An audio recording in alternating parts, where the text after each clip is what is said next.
बकरा की आयत नंबर 168 है। अल्लाह ताला फरमाते हैं या अय्युहन्नास, ए लोगो, कुलू खाओ मिम्मा जो कुछ भी फिल अर्जी ज़मीन में हलालन हलाल तय्यबन और पाक।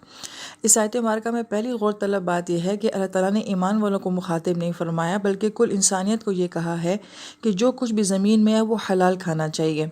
और हलाल से मुराद सिर्फ यही नहीं होता कि जानवर को ज़बह करते वक्त हम ये कहें कि आपने तकबीर पढ़ी थी कि नहीं पढ़ी थी, बल्कि हलाल खाने का मतलब ये होता है कि रिज़्क़ हलाल कमाना है, जायज़ तरीके से रिज़्क़ को कमा के जो है हमने खाना है।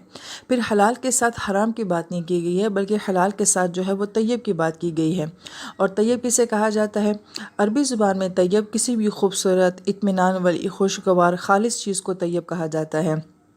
तैयब का दूसरा माना कि वो चीज़ें जो कि दरख्तों और फसलों के ऊपर उगती हैं, क्योंकि वो बहुत प्योर और खालिस होती हैं।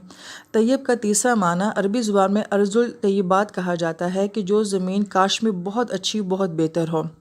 चौथा माना इसको कि तय्यबुल अहवा कहा जाता है कि जो हवा बहुत खुशगवार हो। पांचवा इसका माना कि इमरातुन तैयब ऐसी औरत को कहा जाता है जो कि अच्छे ख़ानदान की औरत होती है। और छठा इसका माना कौल तैयब कहा जाता है कि वो बात जो कि अच्छी और इखलाक वाली हो वो कौल तैयब कहलाती है। तैयबीन को अल्लाह ताला ने कुरान पाक में जन्नत वाले कहा है, तूबा जन्नत का नाम कहा है, और तैयब को अल्लाह पाक ने जो है वो रिस्क के साथ भी मंसूब किया है। तो गोया कि अल्लाह ताला हमें ये फरमाते हैं कि तुमने हलाल खाना है और उसके साथ ऐसा रिस्क खाना है जो कि तैयब हो। और तैयब में मुफस्सिरीन किराम ये फरमाते हैं कि वो रिस्क जो कि आपकी सेहत बने, जो एनर्जेटिक हो, जिसमें ताकत हो। ऐसा खाना ना खाया जाए जो हलाल तो हो मगर उससे आपको कोई फ़ायदा ना पहुंचता हो। लिहाजा आज की ये सारी जो फास्ट फूड हैं, जंक फूड हैं, और ये जो कोल्ड ड्रिंक्स हैं, ये हलाल हैं, ये हराम तो नहीं है, मगर ये तैयब नहीं है। फिर इस आयत मुबारका का अगला हिस्सा कि अल्लाह ताला फरमाते हैं वला तत्ताबिउ खुतवात शैतान, और शैतान के रास्तों पे मत चलना।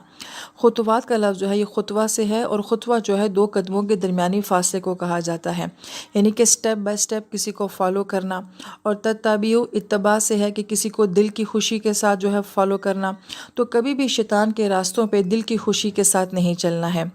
लेकिन गौर तलब बात यह है कि यहाँ पे तो खाने की बात हो रही है, तैयब खाने की बात, तो यहाँ पे शैतान को फॉलो करने का क्या जिक्र है?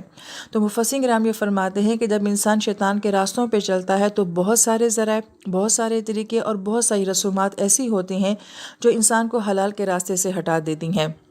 और फिर आयत मुबारका में अल्लाह ताला फरमाते हैं इन्नहु लकुम अदुव्वुम मुबीन, के बेशक ये शैतान तुम्हारा खुलम खुला दुश्मन है। मुबीन लफ्ज़ कुरान पाक में कुरान के लिए भी आया है, नबी इस्लाम के लिए भी आया है। ये कुरान में जो हदायत है वो बहुत वाज़ह, बहुत क्लियर है। नबी इस्लाम की सीरत से जो इंसान को हदायत मिलती है वो बहुत वाज़ह, बहुत क्लियर है। लेकिन यही लफ्ज़ शैतान के लिए क्यों आया है? इसलिए कि उसकी दुश्मनी भी बिल्कुल ही ऐसे वाज़ह और खुलम खुला है, क्योंकि उसने अपनी दुश्मनी को छुपाया नहीं है, बल्कि सरेआम उसने ऐलान किया है कि मैं इंसान का खुलम खुला दुश्मन हूँ।